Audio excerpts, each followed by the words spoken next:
ஹல்லேலூயா. ஆண்டவராகிய இயேசு கிறிஸ்து சிலுவையில் தொங்கிக் கொண்டிருக்கும் போது 7 வார்த்தைகள் பேசினார். நமக்கு கொடுக்கப்பட்டுள்ளது 7 வார்த்தை. எவ்வளோ பேசினார் என்பது நமக்கு தெரியாது. அந்த வார்த்தையில் 6வது வார்த்தை, அவர் காடியை வாங்கின பின்பு எல்லாம் முடிந்தது என்று சொன்னார். அது 19ஆம் அதிகாரம் 30ஆம் வசனத்தில் இருக்குது, யோவான் எழுதின சுவிசேஷத்தில். இயேசு கிறிஸ்து சிலுவையில் மொழிந்த 6வது வார்த்தை, பிதாவாகிய தேவனில் அனாதி தீர்மானத்தின்படியே உலகத்தின் பாவத்தை சுமந்து தீர்க்கிற தேவ ஆட்டுக்குட்டியாக சகல ஜனங்களின் பாவ நிவாரண பலியாக கல்வாரி மேட்டிலே நமக்காக இயேசு சிலுவையில் தொங்கினார்.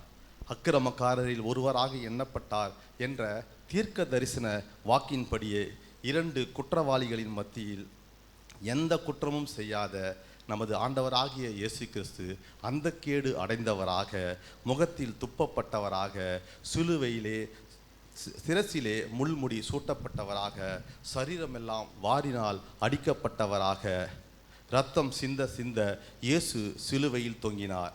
அந்த வேளையில் இயேசுவின் இறுதி வார்த்தைகளை கேட்பதற்காக சிலுவையின் அடிவாரங்களில் பலர் ஆவலோடு காத்திருந்த அந்த வேளையில்தான் நம் ஆண்டவராகிய இயேசு கிறிஸ்து சிலுவையில் 7 வார்த்தைகளை கடைசியாக பேசினார். இந்த 7 வார்த்தைகள் என்னவென்று நாம் அனைவருக்கும் தெரிந்த ஒன்றுதான். ஆனாலும் ஒவ்வொரு வார்த்தையின் பின்னால் எவ்வளவு ஆழமான சத்தியங்கள் இருக்கின்றன என்பதை பற்றி இன்னும் நாம் ஆழமாக பார்ப்போம். இயேசுவின் அன்பை நினைத்து பார்ப்போம். இந்த பதிவில் இயேசு பேசிய 6வது வார்த்தை என்ன? ஏன் ஆண்டவர் இப்படி கூறினார்? எதற்காக கூறினார்? அதன் அர்த்தங்கள் என்ன? இந்த வார்த்தை மூலம் நமக்கு கிடைக்கும் நன்மைகள் என்ன என்று பற்றி பார்ப்போம்.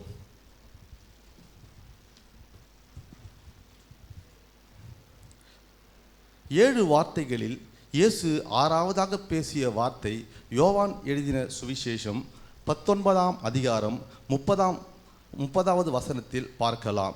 இயேசு காடியை வாங்கின பின்பு முடிந்தது என்று சொன்னார் என்று பார்க்கின்றோம். மற்ற சுவிசேஷ புத்தகங்களை ஒப்பிட்டு பார்த்தால் அவர் இந்த வார்த்தைகளை சத்தமாக சொன்னார் என்றும் மகா சத்தமாக எல்லாம் முடிந்தது என்று சொல்லியிருக்கின்றார் என்பதை நாம் தெரிந்து கொள்ள முடியும். 33 வயதில் அநேக மக்கள் இதுதான் என் வாழ்க்கையின் ஆரம்பம் என்று கூறுகிறார்கள். ஆனால் நம் ஆண்டவராகிய இயேசு கிறிஸ்து 33 வயதில் எல்லாம் முடிந்தது என்று அந்த சிலுவையிலே கூறுகின்றார். முடிந்தது என்று இயேசு கூறுவது தோல்வியின் குரல் அல்ல, அது வெற்றியின் குரல். இயேசு எல்லாம் முடிந்தது என்று வெற்றி முழக்கத்தோடு மகா சத்தமாக ஆர்ப்பரிப்பாக தனது ஊழியத்தை முடித்தார். முடிந்தது என்பதற்கு புதிய ஏற்பாட்டின் மூல பாஷையாகிய கிரேக்க பாஷையில் 10 எழுத்து வார்த்தையாகிய டெட்டலஸ்டாய் என்பது பயன்படுத்தப்பட்டுள்ளது. இதற்கு முழுமையாக நிறைவு செய்தார் என்று அர்த்தமாகும். It has been finished.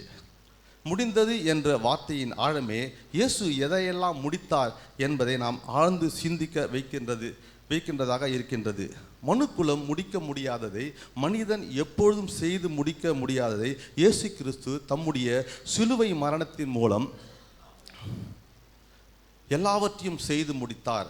முதலில் இயேசு கிறிஸ்து சிலுவையில் 6வது வார்த்தை முடிந்தது என்று சொன்னதால் நமக்கு உண்டான நன்மையை பார்க்கலாம். முதலாவது, பாடுகளை பற்றி உரைக்கப்பட்ட வசனங்கள் நிறைவேறியது.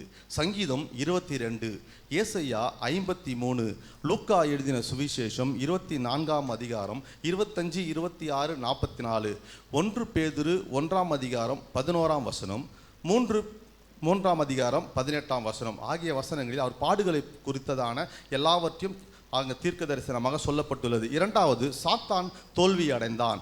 யோவான் எழுதின சுவிசேஷம் 12ஆம் அதிகாரம் 31, 32 மற்றும் கொலோசியர் 2:14, எபேசியர் 2:14, 15 யூதர் மற்றும் புற இனத்து மக்கள் என்ற திரையை கிழித்து பிதாவினிடத்தில் நேரடியாக செல்லும் பாக்கியம் நமக்கு கிடைத்தது. மரணத்தின் ஆட்சி முடிவுக்கு கொண்டு வரப்பட்டது. பாவத்தின் வல்லமை அகற்றப்பட்டது. எல்லாருக்குமான பாவத்தின் கிரயம் செலுத்தப்பட்டு முடிந்தது. கடைசியாக எல்லா பாவங்களுக்கும் ரட்சிப்பு கிடைத்தது. இனி பூமியில் செய்ய வேண்டிய வேலை எதுவும் இல்லை என்பதை காண்பிப்பதற்காகவே ஆண்டவராகிய இயேசு கிறிஸ்து முடிந்தது என்ற வார்த்தையை கூறினார். இயேசு கிறிஸ்து 6வது வார்த்தையாக முடிந்தது என்பது ஒரு வார்த்தையாக இருந்தாலும் இந்த ஒரே வார்த்தையில் 5 விதமான ஆவிக்குரிய ரகசியங்கள் உள்ளே மறைந்துள்ளது. முடிந்தது என்ற ஒரே வார்த்தையில் என்னவெல்லாம் முடிந்தது? 1, மீட்பின் திட்டம் முடிந்தது. 2, இயேசுவின் ஊழியம் முடிந்தது. 3, முழு கிரயம் செலுத்தப்பட்டு முடிந்தது. 4, நியாயப்பிரமாண காலம் முடிந்தது. 5, சாத்தானின் கிரியைகளை முற்றிலுமாக அழிந்து முடிந்தது. முதலாவது, மீட்பின் திட்டம் நிறைவேறி முடிந்தது. ஸ்திரீயின் வித்தாக தோன்றப்போகிற தேவகுமாரனாகிய இயேசு மீட்பை சம்பாதிக்க வேண்டும் என்பது ஆதியாகமம் 3:15. உனக்கும் ஸ்திரீக்கும் உன் வித்துக்கும் அவள் வித்துக்கும் பகை உண்டாக்குவேன். அவர் உன் தலையை நசுக்குவார், நீ அவர் குதியங்காலை நசுக்குவாய் என்றார். பிதாவினுடைய திட்டம் அதற்காகவே தான் தேவகுமாரனை புருஷனுடைய வித்திலிருந்து தோன்ற பண்ணாமல் ஸ்திரீயின் வித்திலிருந்து பிதா தேவகுமாரனை தோன்ற பண்ணினார். அவருடைய 33 வருடத்திலும் சாத்தானின் தலையை நசுக்கிக் கொண்டிருந்தார். சாத்தானின் கிரியைகளை அழித்து கொண்டிருந்தார். முடிவாக இரத்தம் சிந்துதல் இல்லாமல் பாவ மன்னிப்பு இல்லை என்பதற்கு ஏற்ப மீட்பின் கிரயமாக இயேசு தமது இரத்தத்தை சிலுவையில் சிந்தினார். முழு இரத்தமும் அவரை விட்டு வெளியேறி விட்டதற்கு சாட்சியாக கடைசியாக அவர் விழாவில் இருந்து இரத்தமும் தண்ணீரும் வெளியேறி வந்ததை பார்க்கிறோம். எனவே பிதா எனக்கு கொடுத்த மீட்பின் திட்டத்தை நிறைவேற்றி முடித்தேன் என்கின்ற மன நிறைவோடு எல்லாம் முடிந்தது என்று பேசினார். அந்நாளிலே பாவத்தையும் அடுக்கையும் நீக்க தாவீதின் குடும்பத்துக்கும் எருசலேமின் குடிகளுக்கும் திறக்கப்பட்ட ஊற்று உண்டாயிருக்கும் என்று சகரியா 13:1 சொல்லப்பட்டிருக்கின்றபடி இந்த தீர்மானம் நிறைவேறுதலின்படியே இயேசு கிறிஸ்து கைகளிலும் கால்களிலும் தலையிலும் விழாவிலும் இரத்தம் சிந்தியது. எல்லாவற்றுக்கும் மேலாக அவருடைய விழாவிலே போர் சேவகன் ஒருவன் ஈட்டியால் குத்தும்போது ஊற்று திறக்கப்பட்டது போல அவருடைய இரத்தம் முழுவதும் மீட்பின் கிரயமாக செலுத்தப்பட்டு விட்டது. அவர் சிலுவையில் தொங்கும்போது அவருடைய சிலுவையில் தொங்கின 2 கால் எலும்புகள் முறிக்கப்பட்டது. ஆனால் இயேசுவின் கால் எலும்புகள் முறிக்கப்படவில்லை. இதை சங்கீதம் 34:20 அவனுடைய எலும்புகையெல்லாம் காப்பாற்றுகிறார், அவைகளில் ஒன்றும் முறிக்கப்படுவதில்லை என்கின்ற தீர்க்க தரிசனம் நிறைவேறி முடிந்தது. இயேசு மீட்பின் கிரயமாக தமது இரத்தம் முழுவதையும் சிந்தி நம்மை பாவத்திலிருந்து, சாபத்திலிருந்து, பிசாசின் கட்டுகளிலிருந்து, வியாதியிலிருந்து நம்மை மீட்டார்.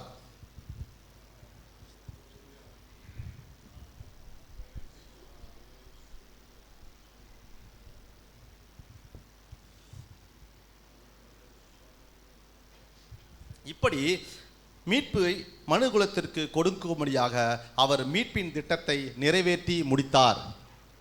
2வது, இயேசுவின் ஊழியம் முடிந்தது. ஆண்டவராகிய இயேசு கிறிஸ்து பூலோகத்தில் வந்து தமது சரீரத்தை காளைக்கு பதிலாக, வெள்ளாட்டு கடாவுக்கு பதிலாக தன்னையே பலியாக சிலுவையில் ஒப்பு கொடுத்தார்.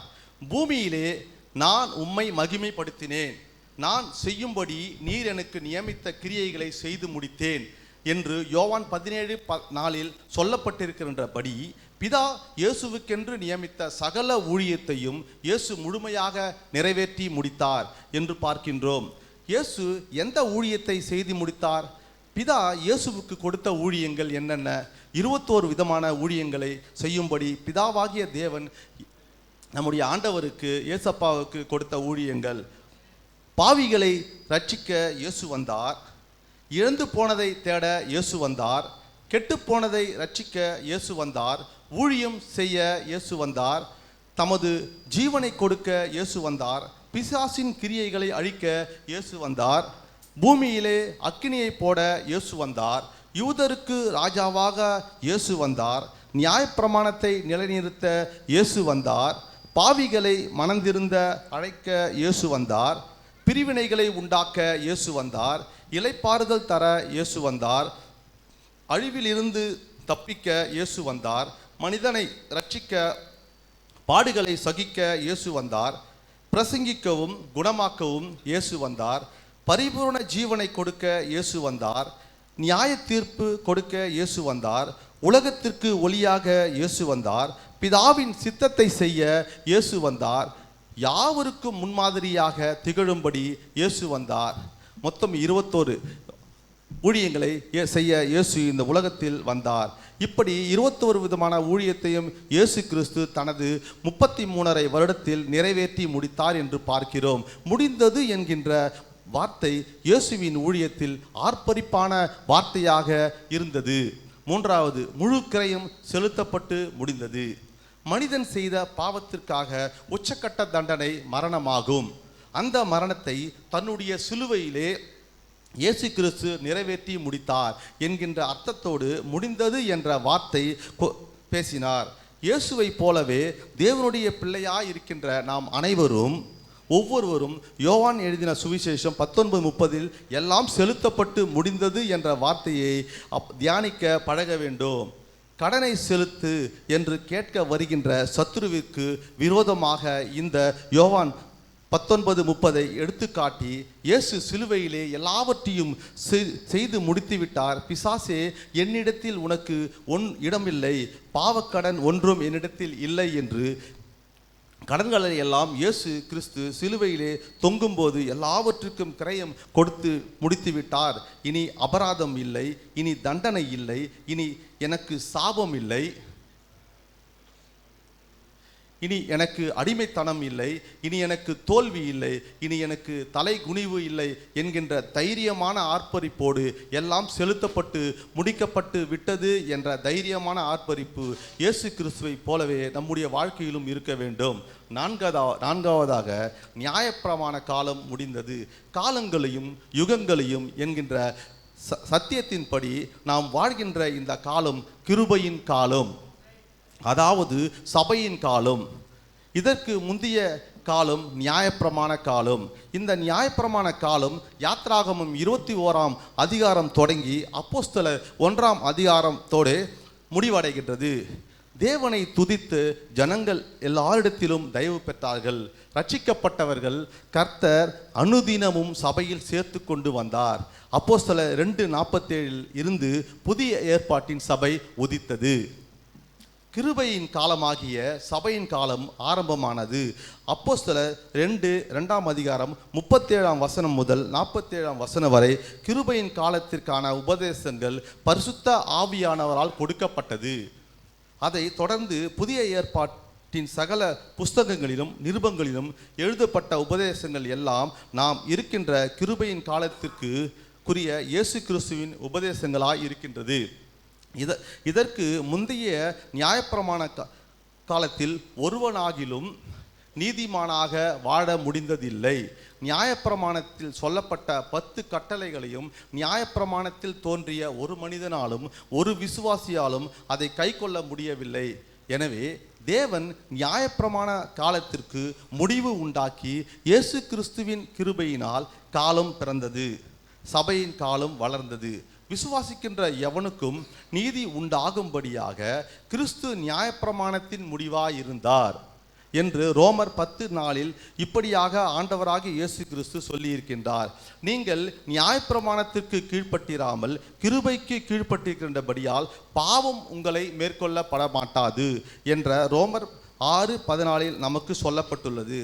நமக்கு எதிரிடையாகிய கட்டளையாகவும் நமக்கு விரோதமாகவும் இருந்த கையெழுத்தை குலைத்து அதை நடுவில் இராதபடிக்கு எடுத்து சிலுவையின் மேல் ஆணி அடித்து துரைத்தனங்களையும் அதிகாரங்களையும் உரிந்து கொண்டு வெளியரங்கமான கோலமாக்கி அவைகள் மேல் சிலுவையிலே வெற்றி சிறந்தார் என்ற கொலோசியர் 2:14-15 ஆகிய வசனங்கள் நம்மளுக்கு தெளிவுபடுத்துகின்றது.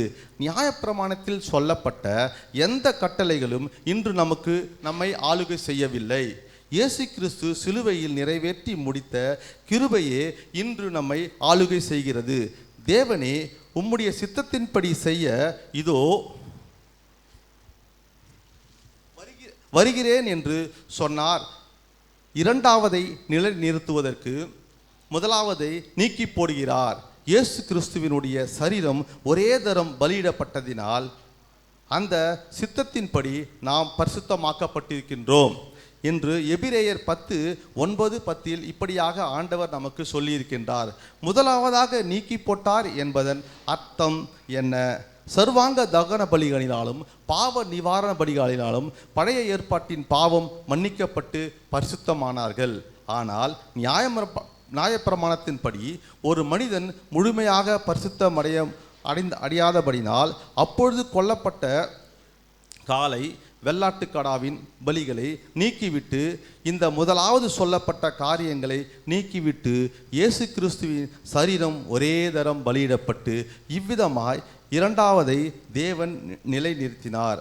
அதாவது நமது பூரண பரிசுத்தத்திற்காக இயேசு கிறிஸ்துவின் சரீரம் பலியிடப்பட்டுவிட்டது. இதன் மூலம் கிருபை வெளிப்பட்டது. இவ்விதமாக நியாயப்பிரமாணத்தினால் நாம் நீதிமான்களாக ஆக்கப்படாமல் இயேசு கிறிஸ்துவின் சரீரம் பலியிடப்பட்ட கிருபையால் நாம் முற்றிலும் பரிசுத்தமாக்கப்பட்டிருக்கின்றோம். இதன் மூலம் கிறிஸ்து நமக்கு நியாயப்பிரமாண காலத்தை முடிவுக்கு கொண்டு வந்தார். இப்போது கிருபையின் காலத்தில் உட்பட்டிருக்கின்றோம். இந்த சத்தியத்தை தான் இயேசு ஆர்ப்பரிப்போடு எல்லாம் முடிந்தது என்று சொன்னார் என்று பார்க்கின்றோம். ஐந்தாவது, சாத்தானின் கிரியைகளை முற்றிலுமாக அழித்து முடித்தார். இந்த ஆறாவது வார்த்தையின் மூலம் மனுக்குலத்திற்கு எதிராளாகிய பிசாசின் கிரியைகளை அனைத்தும் இயேசு சிலுவையில் அழித்து முடித்து விட்டார். அதாவது பிசாசின் தலை சிலுவையில் நசுக்கப்பட்டு விட்டது. முற்றிலுமாக அவனது கிரியைகள் அழிந்து விட்டது. பிசாசு செத்து போனவன் இனி அவன் தலையை தூக்கி படம் எடுத்து எவரையும் தீண்ட முடியாது. துரைத்தனங்களையும் அதிகாரங்களையும் உரித்து கொண்டு வெளியரங்கமான கோலமாக்கி அவனை சிலுவை மேல் வெற்றி சிறந்தார் என்று கொலோசியர் 2:15 சொல்லப்பட்டிருக்கிறது அல்லவா?